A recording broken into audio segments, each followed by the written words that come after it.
While recovering from surgery, I overheard my wife telling her friends she was counting down the days until I died because life insurance pays better than love. She mocked my scars, flaunted an $800 purse I bought with my disability check, then secretly listed our house. She said I was just dead weight. She even cleared out our joint account until I found her emails. The first time I heard my wife laugh after my surgery, it wasn't because I'd said something funny. It was because she was joking about how much money she'd make when I died. I was half awake, still doped up from the pain meds, lying in our living room recliner because I couldn't make it upstairs to our bedroom yet. My ribs were still stapled, my leg full of metal, and the scars down my chest were raw enough to sting every time I breathed. The TV was on low, some cooking show playing just to fill the silence. Then I heard her voice, sharp, light, the way she talks when she's trying to impress people. Her friends were on speaker. I could hear the wine glasses clinking through the phone. "I swear," she said, giggling, "I'm counting down the days. Life insurance pays better than love." They all laughed. At first, I thought I misheard her. I wanted to believe I did. My mind was cloudy from morphine, and I remember thinking, no, she wouldn't say that. But then she added, "He's just dead weight now. I can't live like this. Nurse, cook, maid, therapist. All for a man who can't even drive anymore. Dead weight." I couldn't move.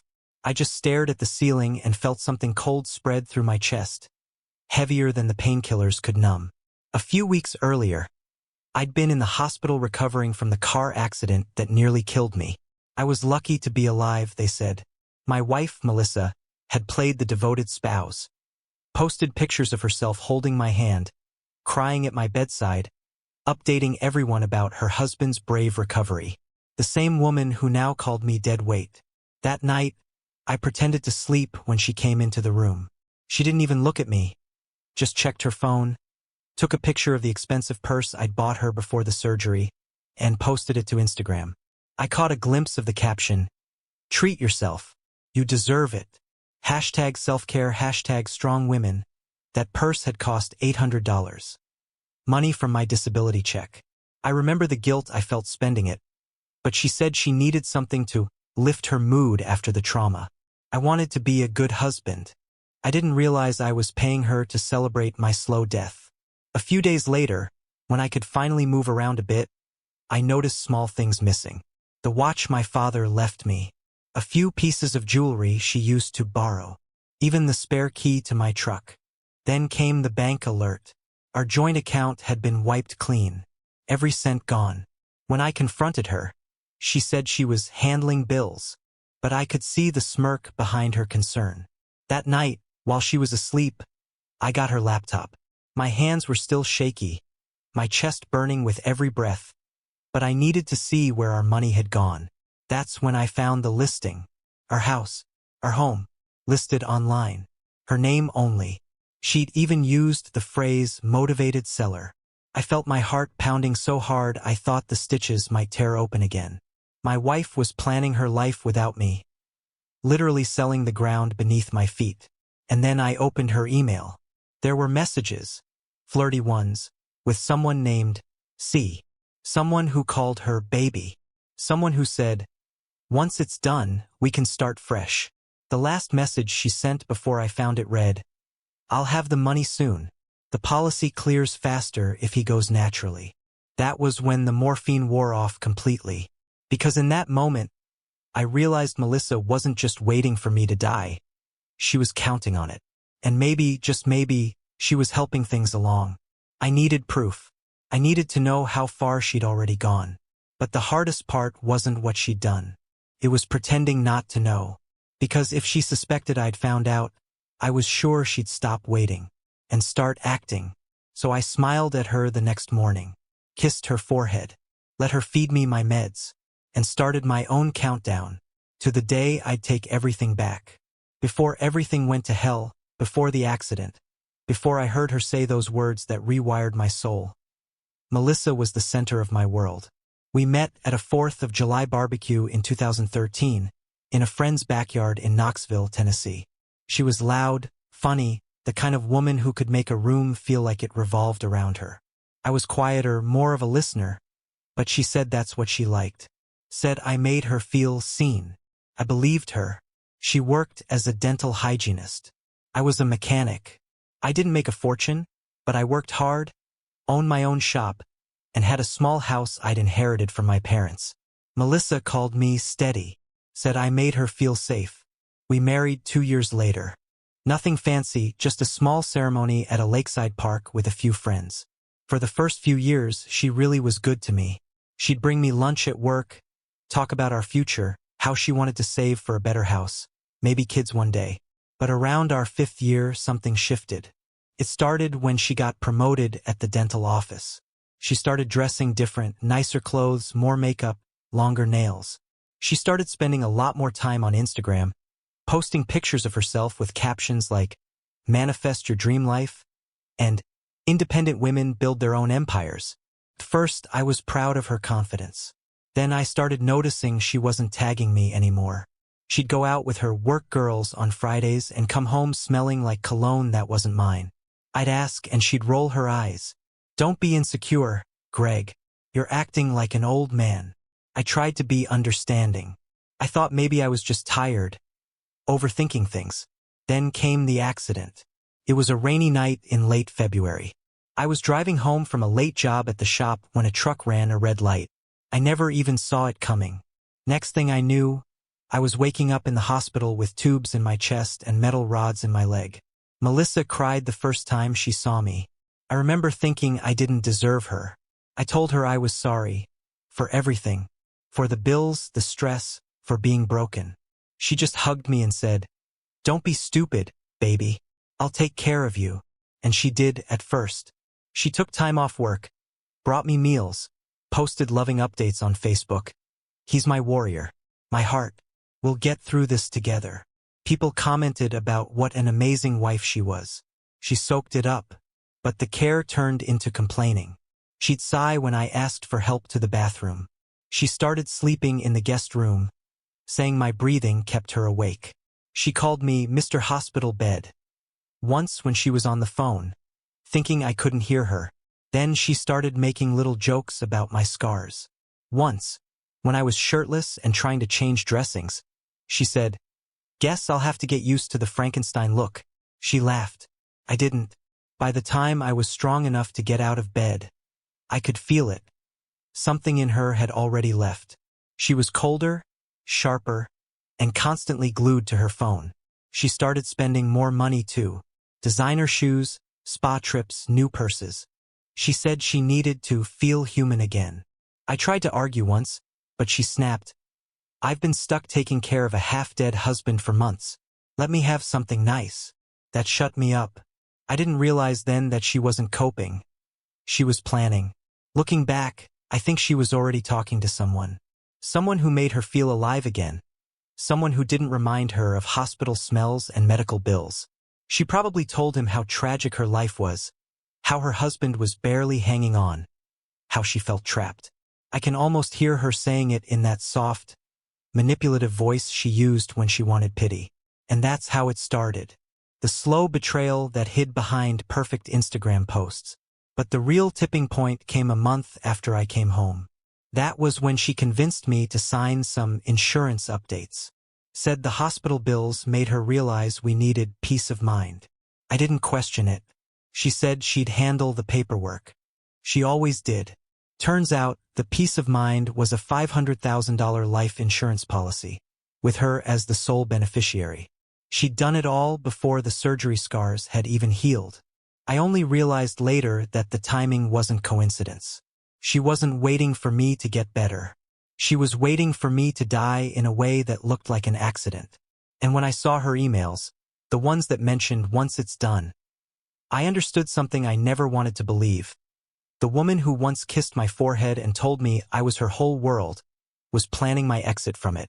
But before I could confront her, I needed to know everything. Because if she'd already gotten this far, there was no telling how deep her plan went. And if I wanted any chance of surviving, literally surviving, I had to become someone she didn't recognize. Someone just as patient, just as calculating. The man she thought was dead weight was about to make her regret every word. After that night, after reading her emails, I started pretending. Pretending I was weak, that the meds had me foggy, that I still trusted her. I had to. I couldn't risk her knowing I was on to her. Not yet. I moved slower, talked less, acted like I was just focused on healing. Inside, every cell in my body was wired tight, waiting for her next move. She got bolder. The more helpless I acted, the more she relaxed. She started going out again.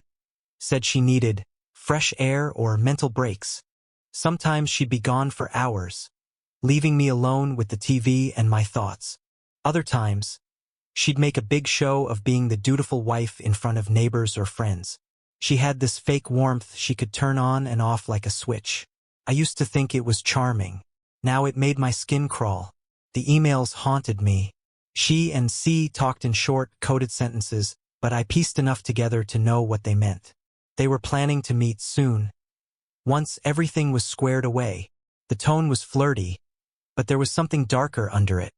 Something cold. No need to rush it, he wrote in one. Accidents happen all the time. Trust me, she replied. It'll look natural. The words made me sick. Still, I needed more. Proof wasn't enough. I wanted to understand how. That's when I started checking her phone while she slept. It wasn't easy. She guarded it like it was gold. But a few nights, she got drunk enough to pass out on the couch.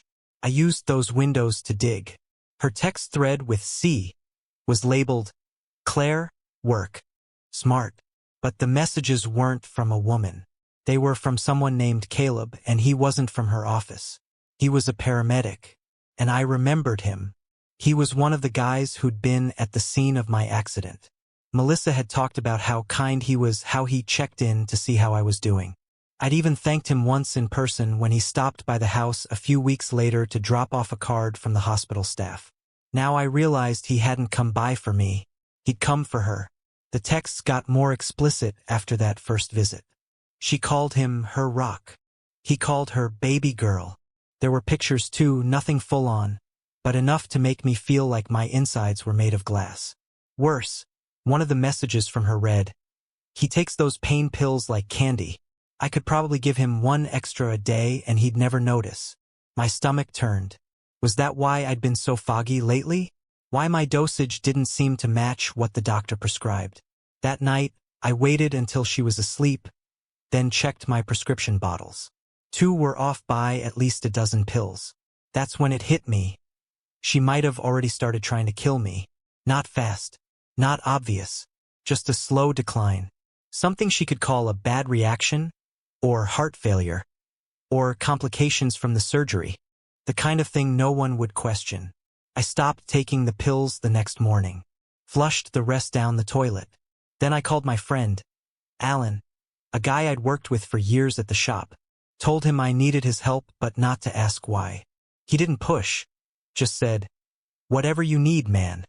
I had him install hidden cameras in the living room, kitchen, and hallway under the excuse that I was worried about break-ins.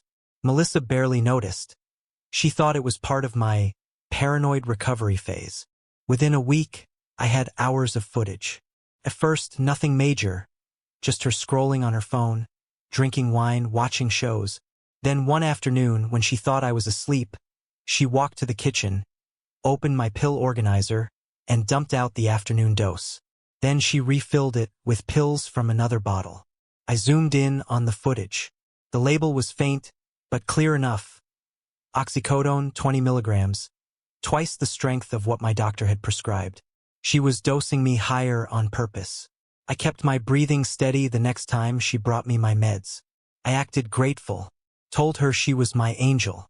She smiled and kissed my forehead, whispering, "You'll be better soon, baby." That night, I emailed the videos to myself, backed them up to an external drive, and locked it in my tool chest in the garage. But even as I built my case, she was 2 steps ahead.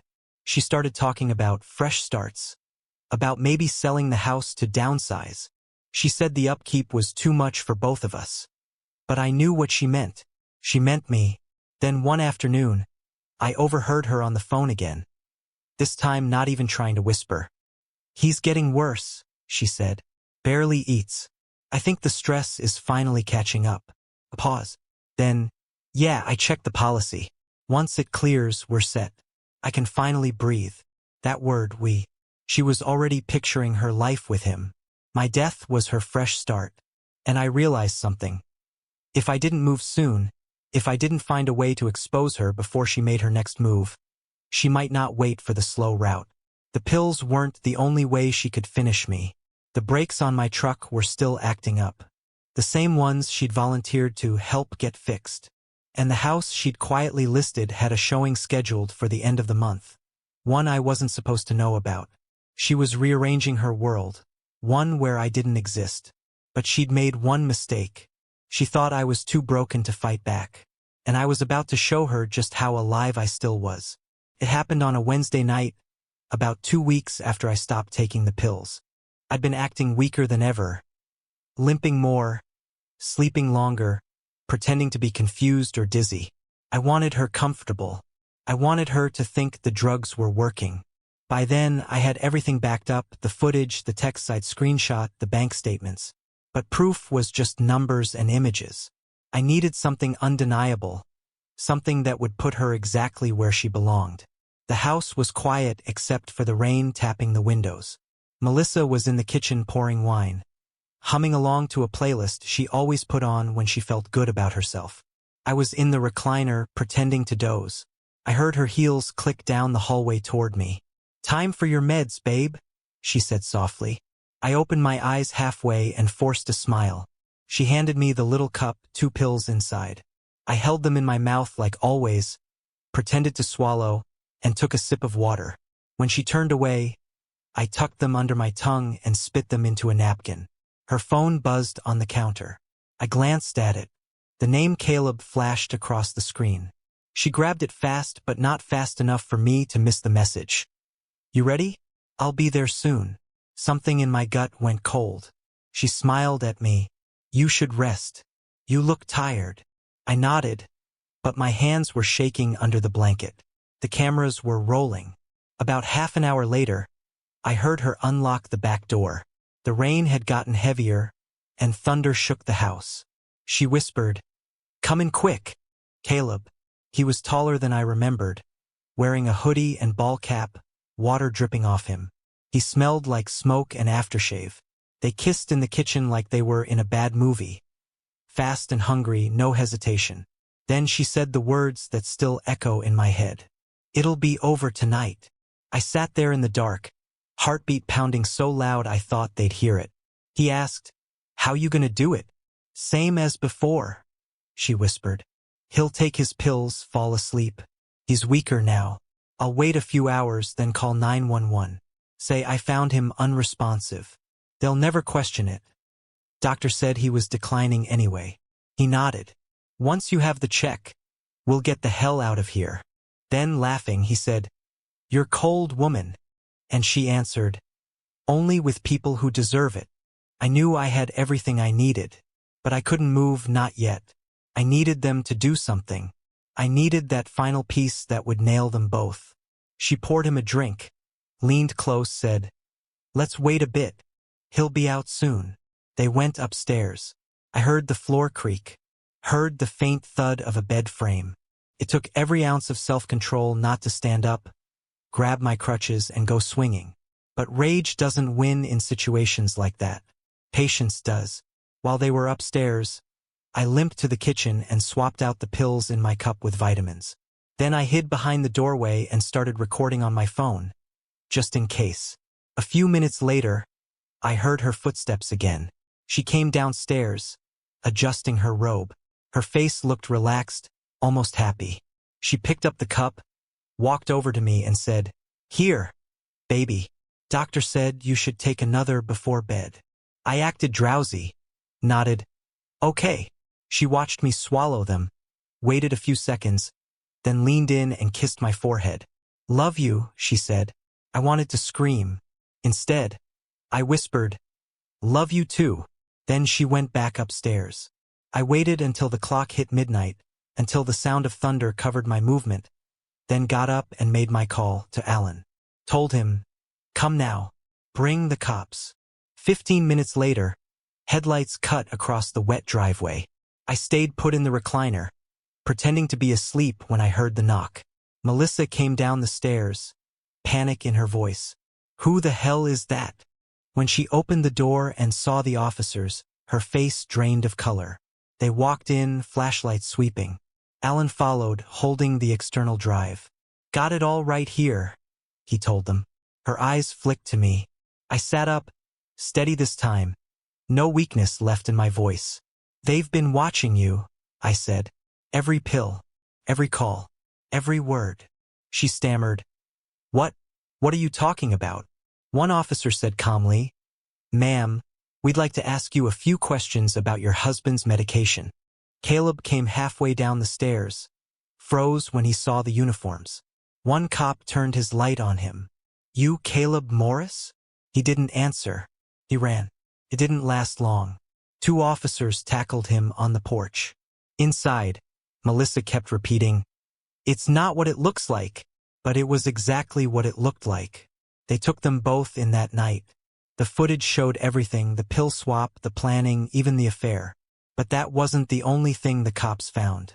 When they searched her car, they found a small plastic bag tucked in the glove compartment. The label read fentanyl for disposal.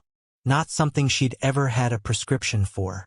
She'd planned one final dose, strong enough to make sure I never woke up. That was her mistake, the one that broke everything open. And yet, even after all that, there was still something worse waiting. Because when the detectives started digging into the insurance policy, they found something I hadn't seen before. Something buried in the fine print. Melissa hadn't just made herself the beneficiary. She'd added one more name to the policy. And it wasn't Caleb's. It was someone else entirely. Someone I knew. Someone who'd been close to me for years. And that was when I realized my wife hadn't come up with this plan alone. They say betrayal hits hardest when it comes from home. But I don't think that's true. It hits hardest when it comes from 2 directions at once. When you're still reeling from one knife and another slides in from behind. When the cops told me the second name on that policy, my stomach dropped. It was my brother, Tom. Yeah. My own blood. At first, I thought it had to be a mistake. Maybe a typo, maybe an old version of the document. But no. The detective showed me the digital signature. 2 of them, side by side. Melissa and Carter and Thomas Lee Carter. My brother. My business partner. The guy who'd been running the shop while I was laid up in the hospital. I remember just sitting there in that plastic chair at the station, staring at that piece of paper while everything inside me went quiet. Not angry, not sad, just hollow. Melissa and Tom. It started to make sense. The check-ins. The times Tom would come by with groceries. How Melissa always seemed to brighten up when he did. The way they avoided eye contact when I thanked them both at once. I'd been too grateful to see the truth. After they were arrested, both of them lawyered up fast. Caleb cracked first. Confessed that he and Melissa were sleeping together, but said she was the mastermind. Claimed he thought it was just an affair, not a murder plot. The cops didn't buy it, but his confession didn't touch Tom. Tom denied everything. Said Melissa must have added his name without him knowing. Claimed he hadn't spoken to her beyond family updates. He played it cool. But I knew him better than anyone. I knew his tells. The tapping thumb. The clenched jaw. The half-second pause before he spoke. He was lying through his teeth. And that's when my focus shifted from just surviving to revenge. Because Melissa might have wanted me dead. But Tom? Tom sold me out for money. When I got out of the hospital the first time, he'd been the one who handled the insurance paperwork for the shop. He had all my business records, my accounts, everything. If Melissa wanted to get a life insurance policy through my business name, he was the one who could make that happen. And clearly he did. So I started planning. Not the kind of revenge you see in movies, no guns, no violence, no yelling. Real revenge takes time. It has to be quiet, patient, and absolutely undeniable. First, I played dumb. I told the detectives I was too tired to talk, that I just wanted to heal. I acted confused about the second name, said Tom was helping me with paperwork, which kept them off my trail long enough for me to gather what I needed. Then I called Tom. He answered on the second ring, voice fake calm. "Hey, man. How you holding up?" I said, "Could be worse. Thanks for taking care of things at the shop." He said something like, "Of course. You just focus on getting better." I almost laughed. I told him, "We should meet up soon. Talk about getting things back in order." He hesitated. "Yeah, sure. Whenever you're up for it." I told him I'd stop by next week. He didn't know I was already there 2 nights before with Alan. Alan and I installed a small recorder under Tom's desk at the shop. He'd left his office unlocked, same as always. I also copied the shop's financial records, invoices, statements, transfers. I found one from my account to his labeled consulting fee, dated 3 days before Melissa's policy was filed. It was $10,000. The paper trail was there. I just had to let him hang himself with it. The next week, I showed up at the shop limping on my cane, acting slow, weak. Tom looked uncomfortable, almost guilty, but covered it with forced cheer. "Good to see you on your feet, bro," he said. "Yeah," I replied. "Guess I got lucky." We made small talk. Then I said, "You ever hear from Melissa?" His face flickered. "Nah, man. Haven't talked to her since the arrest." Lie number 1. Then I said, "You think she really put your name on that insurance thing without telling you?" He shrugged. "Guess so. Cops said they're looking into it." Lie number 2. Then I leaned back and said, "Weird thing, though. Her emails mention someone named T. And you know what's funny? Caleb didn't have a T in his name." He froze, lips tightening. "What are you saying?" I smiled. "I'm saying if I were the cops, I'd probably pull your phone records next." His eyes darted away. "You think I'd do that to you?" I let the silence drag. Then I stood up, grabbed my cane and said, "I think you'd do anything for money, just like her." When I left, I knew I had him. 2 days later, he called me, voice shaking, saying, "Look, I think you got the wrong idea." But he didn't know I was recording that call too. He admitted it in pieces. How Melissa came to him after my accident, crying about the bills. How she said the policy was just temporary, that it was to help keep the shop afloat if I didn't make it. How she promised him a cut when it paid out. He tried to make it sound noble, like he was helping. I didn't say much, just listened. When he finished, I told him, "You'll get what's coming to you." Then I hung up. I sent that recording straight to the detective handling Melissa's case. Within 24 hours, Tom was in custody for conspiracy to commit insurance fraud. But that wasn't enough for me, because even with both of them behind bars, I couldn't sleep, couldn't eat, couldn't feel peace. Every time I closed my eyes, I saw her leaning over me with that cup of pills. I heard him saying, "You ready?" in my head. So I started the real revenge. I hired a lawyer not to sue but to destroy. He helped me quietly transfer every asset Melissa still had tied to my name. Her car, our house, even her social media accounts. Everything we'd once shared. I froze her access to the joint credit lines and sold the house she'd secretly listed, but this time legally under my name. She'd see that money hit the account and know it was gone forever. And then I did something I'd been thinking about for weeks.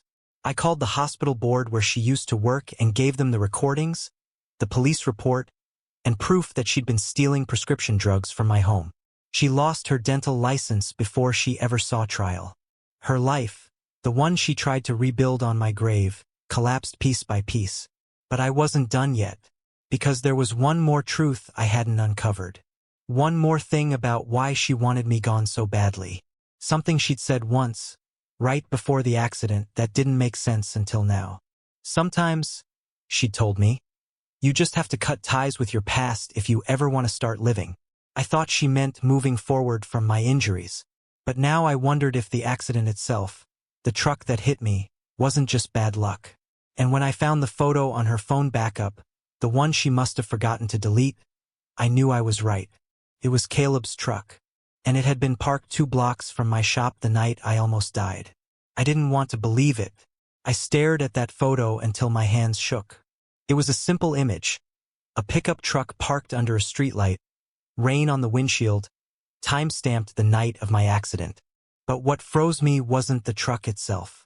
It was the caption she'd added underneath. "He won't see it coming. I sat there in my kitchen, lights off, just breathing through the rage. The photo was buried in her cloud backup, automatically uploaded from her phone months ago. She'd probably forgotten it was even there. But I knew that street. I knew that truck. Caleb's Ford F-150. Same one that hit me head-on that rainy night. The one that fled the scene, according to the police report. The one they never identified because the plate number had been obscured by mud and the street cameras glitched in the storm. They called it a hit and run. I'd almost died thinking it was bad luck. It wasn't bad luck. It was them. I felt sick, physically sick. The memories of that night came back in flashes. The headlights appearing out of nowhere, the screech of metal, the smell of gasoline. My chest tightening as I tried to breathe through shattered ribs. And somewhere in the haze, I remembered seeing a shape through the windshield before everything went dark. Person. Someone watching. I thought it was a hallucination. Turns out it wasn't. Melissa had been there. She wasn't just waiting for me to die. She had tried to make it happen. The picture had GPS data embedded. I pulled it up on my laptop and matched it with the accident report. The coordinates were identical, the intersection of Henley and 5th, right by the closed-down diner. I forwarded the photo and data to the lead detective. He called me 2 hours later, his voice low and grim. "Greg, we've been trying to confirm that vehicle for months. This might be what ties everything together." "Then use it," I told him. "Use every damn piece." They did. A few days later, they obtained a warrant to search Caleb's garage. Inside, they found the truck, repainted, plate replaced, but the VIN was a match. The front grille still had evidence of impact consistent with my crash.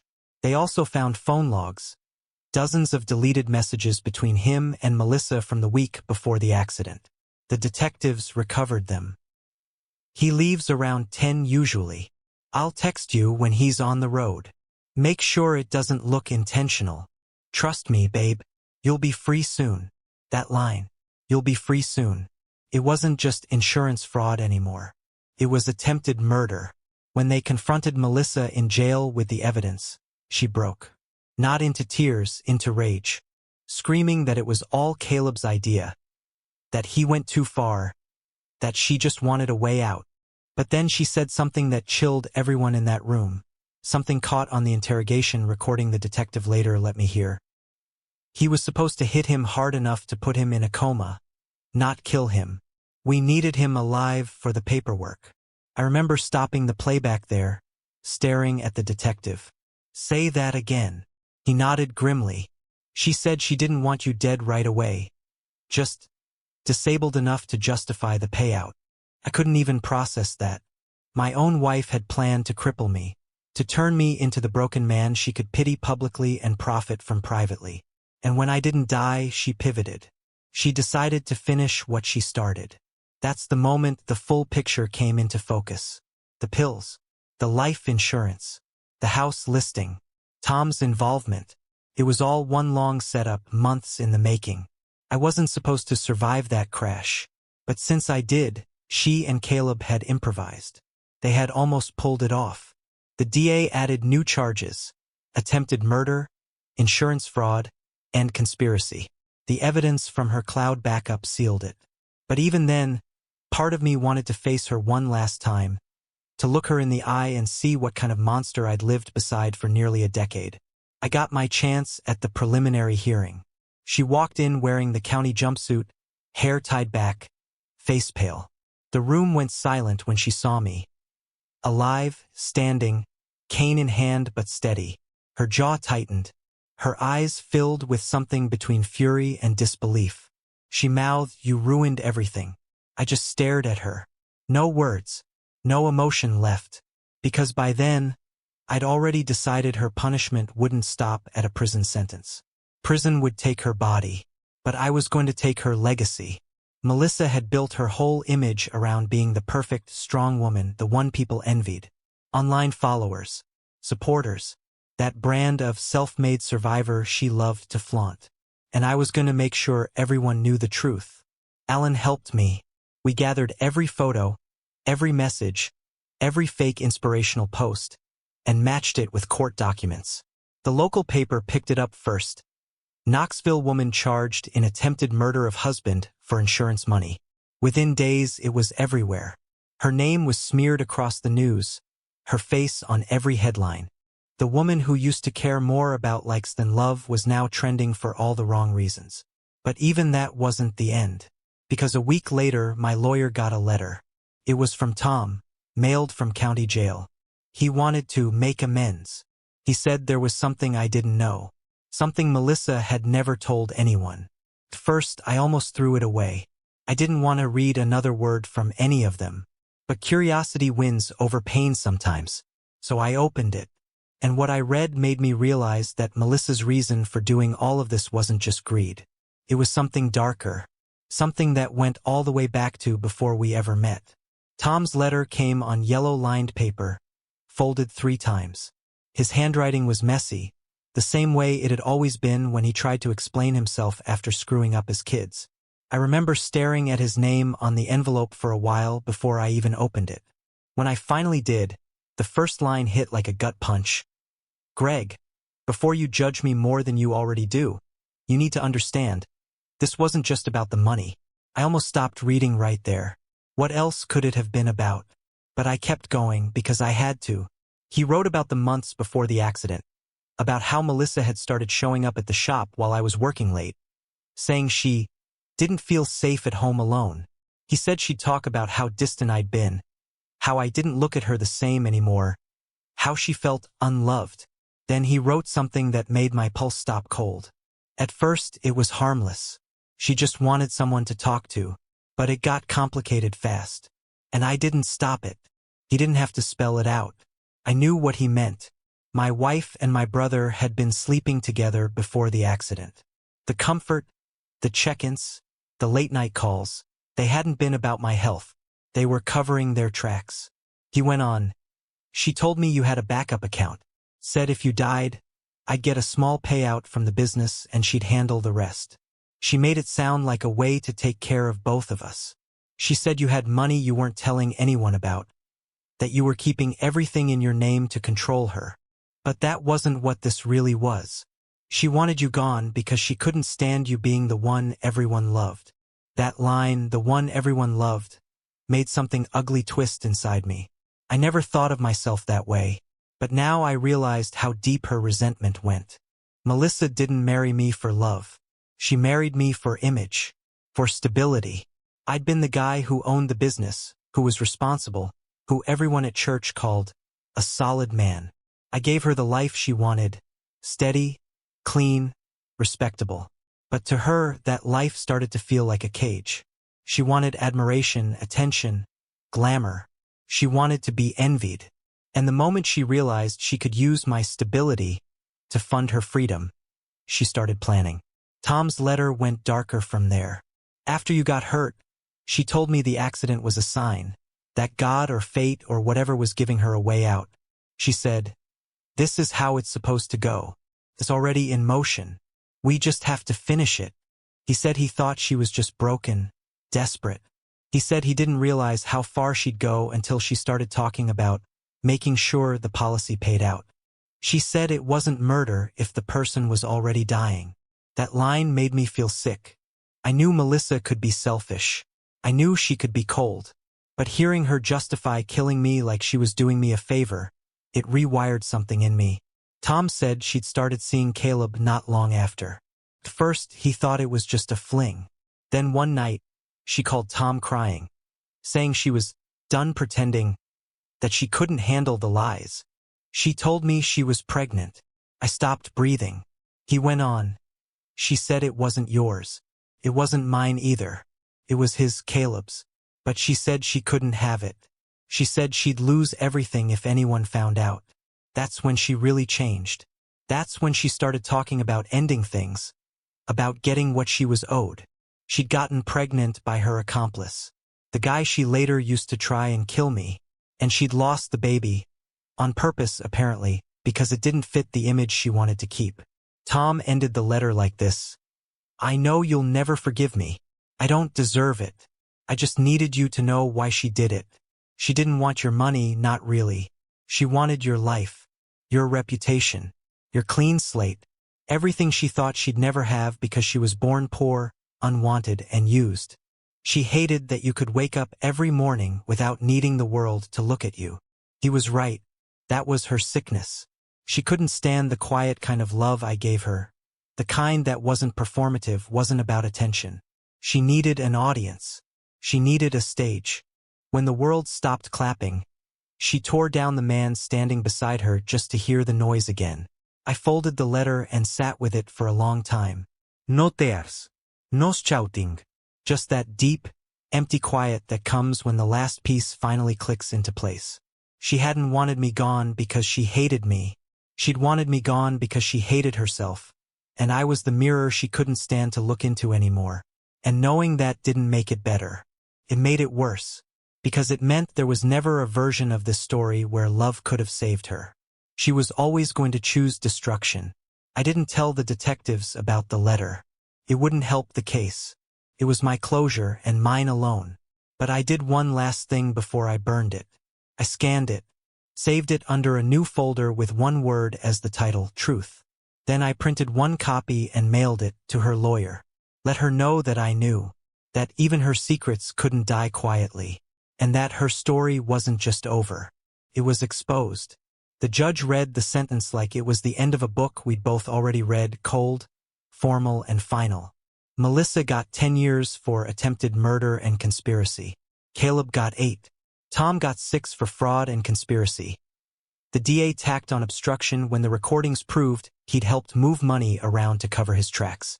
I sat there in the courtroom and felt none of the release I'd imagined. For a second I thought I'd feel lighter, like a heavy coat being shed. Instead I felt the hollow, slow drift of something that's already gone. The verdict didn't resurrect my scars. It didn't change the nights I wake sweating, gasping for air from a memory of a steering wheel. It didn't bring back the quiet years we'd wasted pretending things were fine. But it did something else. It made the world stop pretending, too. The world that had cheered Melissa's carefully curated, strong woman survivor posts finally saw the woman who'd sneered at my scars and plotted my end. If I'm honest, the revenge I wanted wasn't to watch them sit in orange jumpsuits.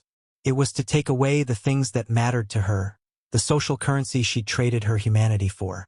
To make sure every like she ever bought with my money turned sour. To show her the true cost of living that way. So I did it legally, slowly, surgically. First came the civil suits. My lawyer filed for every cent she'd hidden, every account she'd drained, everything Tom had transferred into her name. We produced bank records she thought she'd deleted, receipts for that $800 purse, invoices for cosmetic treatments paid by my disability checks. We didn't stop at money. I sued to remove her from the house sale. She tried to sneak through and re-registered property titles, so she couldn't touch them from her cell. The court gave me temporary control. She watched from behind glass as I signed papers she thought would buy her freedom. Then we went public.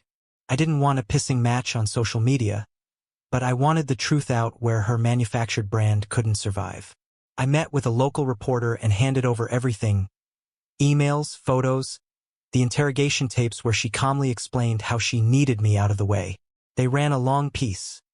Transcripts, timelines, the crash photo with its damning caption. Her followers plummeted. Sponsors pulled pending deals. The smiley selfies that used to earn her praise now earned comments calling her what she was. Vindictive? Maybe. Necessary? Absolutely. That part of the plan was the one that felt most like retribution. Watching a person lose the applause they'd built their life on felt like finally stripping wallpaper off a rotten wall. But I didn't relish malice. I wanted correctness. I wanted people to know the truth about the woman who taught other women self-care, while stealing his husband's medication and posting spring cleaning reels on a timeline while arranging for his death. There were smaller, quieter takes that mattered more. I asked for and won exclusive custody of things Melissa valued. Her car, the jewelry paid with my money, the accounts she'd used to launder funds. The DA's office allowed me to take a portion of the seized assets to cover my medical bills and the months my shop had floundered while I recovered. It didn't fix what she'd done to my life, but it cut off her ability to profit from it. And then there was the personal work. I cut off contact. I changed locks, legally, and put safeguards in place to protect what remained of my privacy. I went back to the shop, Every day, like putting a bandage on a slice that wouldn't stop bleeding. Alan helped with the heavy lifting. We ground out work we both loved, and it grounded me in a way sitting in court never would. Work didn't answer questions, but it kept me honest and busy. It kept me from becoming a man consumed by hate. Still, there was one last move I wanted. Melissa had told her friends she wanted to be envied, to be admired. She'd spent years building a persona that didn't exist. So I took that final theater down where it mattered most. The people who'd believed her. I arranged for a community forum, local church, neighbors, people who'd said supportive things during my recovery. I told my story plainly, with evidence, without embellishment. The faces in that room were the ones who'd clapped for her posts. Some were stunned. Some were angry. A few refused to believe it at first. But when you lay out documents and play recordings, even the stubborn hearts have to bend. That night, a group of neighbors brought over casseroles and helped hang a new sign above the shop. Carter Automotive. Felt like ceremony, a quiet one, for rebuilding. Melissa's name wasn't on it. Her void had become a space for something simpler. Accountability, honesty, work. And yet, even as I rebuilt, revenge remained a cold thing to hold. There was one twist I hadn't expected, one I didn't plan for. Whether anyone could really change. 2 months after the sentencing, I received an envelope with no return address. Inside was a small key and a note from Tom Short like him. If you ever want to know what I did with the money, use this. Attached was a time-stamped photo of a safety deposit box receipt with a bank I didn't recognize. That key fit. Inside the box were papers, account ledgers, transfer receipts, and most shockingly, a small wad of cash labeled with a date 2 weeks before Melissa's first big transfer. His handwriting was on a folded note. I'm sorry. I meant to stop it. I didn't. Tom had stolen from me. He'd been a partner in an ugly calculus I never imagined. But in the same box was something else. A series of emails from months earlier where he tried, clumsy and late, to warn me about Melissa's growing instability, offers to give me money until you can be back. He dated them before the crash. He hadn't been proud. He'd been complicit, ashamed, and then scared enough to hide the evidence in a bank box rather than face me. That was the second, final twist. Not that he'd betrayed me, but that he'd tried to fix it in ways that were cowardly and clumsy. The ledger proved he'd taken money, but the emails proved he'd once wanted to help. Felt like two truths welded together. I didn't know how to feel about that. Relief? Betrayal? Something in between. I chose not to let it complicate my new life. In the end, revenge wasn't the dramatic headline I dreamt of when the pills tasted like rust in my mouth. It was a paperwork trail, a clause in a filing, a press release, a title deed. It was the slow work of taking back everything she tried to steal from me. My house, my credibility, my finances, and building a life where I could breathe without wondering if someone was plotting my next breath. The courtroom gave me legal victory. The civil suits reclaimed what was mine. The community forgave me in small ways. The shop started making money again. I started sleeping better, still in patches, still waking sometimes at 2 a.m. with the taste of stale adrenaline. But those nights were fewer. The last time I saw Melissa was through the thick glass of the visiting room. She tried to speak, lips forming the words she'd used on Instagram. You'll understand when you have to do what's best for you. I mouthed back nothing. My face had learned a new expression. Not hatred, not triumph, just plain, tired finality. On the drive home that day, I stopped at a diner I used to love before life split into before and after. I ordered coffee, black, and a hamburger. The waitress slid the plate in front of me like she'd been doing it forever. I ate slowly, savoring the normalness of it. Around me, strangers talked about nothing important, and for the first time in years, the noise felt like freedom rather than background static to another plot. If I've learned one thing, it's this: revenge can taste like victory, but the real victory is choosing to live after being broken. I took back what was mine: property, money, reputation, and I paid a higher price. The amnesia of who I used to be. But that was a trade I made willingly. I chose the life where my scars were mine to show or hide, not props for someone else's fame. Melissa gets to rot in a cell and watch her carefully staged life crumble. Tom gets to sleep in a different kind of cage. Caleb, well, he's a cautionary tale. I get to go to work, fix engines, and call my sister on Sundays. That's not melodrama. This life, repaired. And if you want the last word, here it is, short and clean, like something I'd carve on a tool. I gave her back what she always wanted. Someone to notice. She noticed finally. She just didn't like the price.